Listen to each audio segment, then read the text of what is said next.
Ya Ahomu.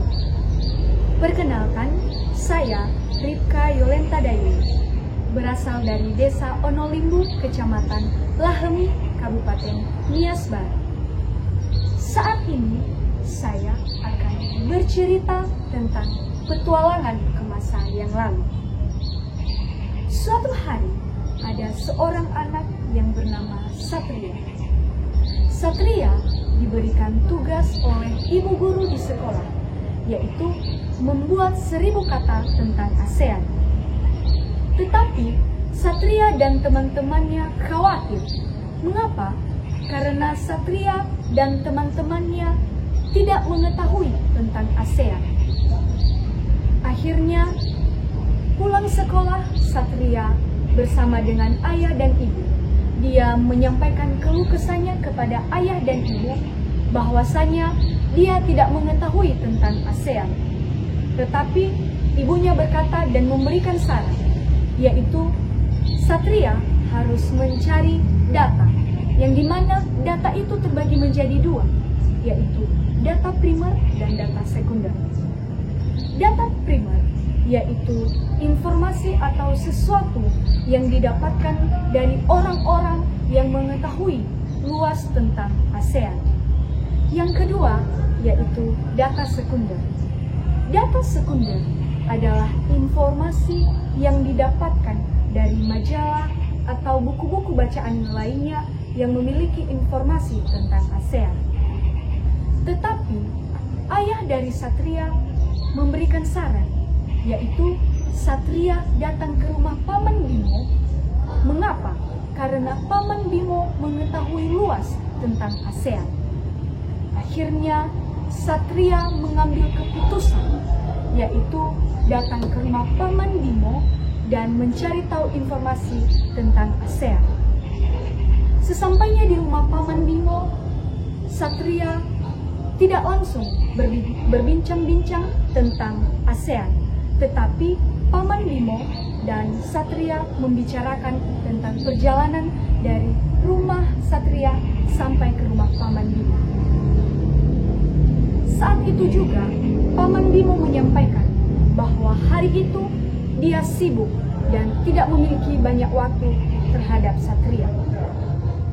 Yang akhirnya Paman Bimo memberikan saran, yaitu Satria datang kepada Paman Bimo esok hari karena Paman Bimo akan mengajak Satria berlibur ke kampung halaman Paman Bimo di mana Paman Bimo dilahirkan. Keesokan harinya mereka pergi ke kampung di mana Paman Bimo dilahirkan, yang dimana juga ibu Satria dilahirkan di kampung halaman Paman Bimo itu sendiri.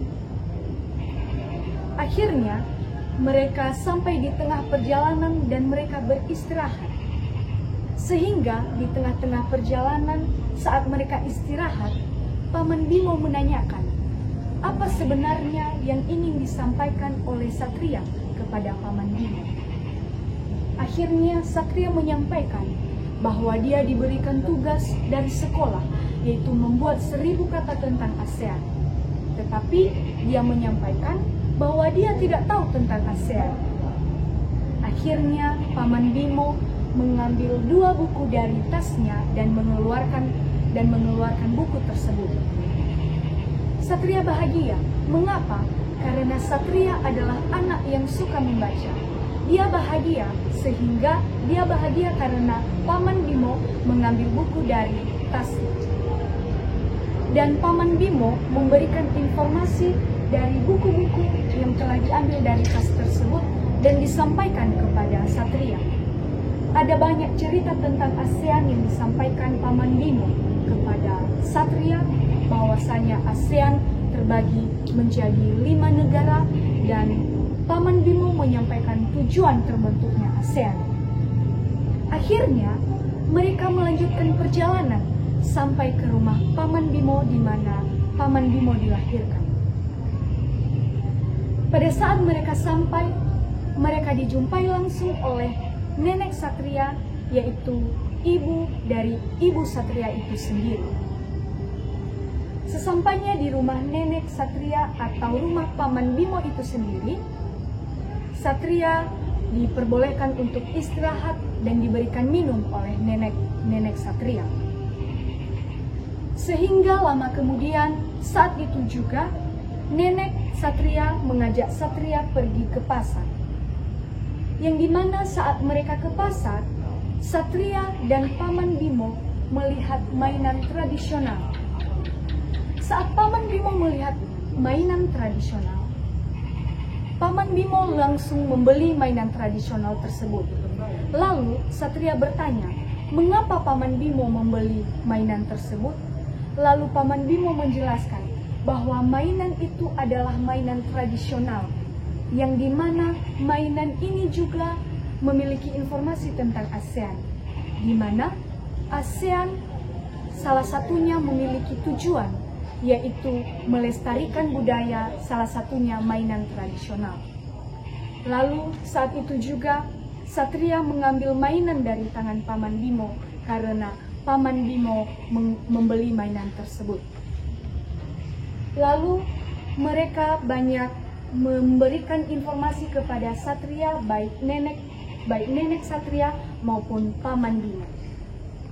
Jadi teman-teman, apa yang dapat kita ambil dari cerita ini? Saya ingin menyampaikan bahwa kita generasi muda adalah generasi yang akan menjadi pemimpin masa depan ke depan. Salah satu cara untuk menjadi pemimpin masa depan, yaitu memiliki kecerdasan. Dan kita generasi muda, saya ajak, mari kita gemar membaca, karena dengan membaca kita akan memiliki kecerdasan dan dapat mencerdaskan kehidupan bangsa. Saya Ripka Yolenta Daily mengajak teman-teman semua, marilah kita generasi muda menjadi contoh bagi seluruh rakyat Indonesia, supaya kita bisa menjadi generasi muda di masa yang akan datang. Demikian yang bisa saya sampaikan. Saya ucapkan terima kasih. Ya Ahom.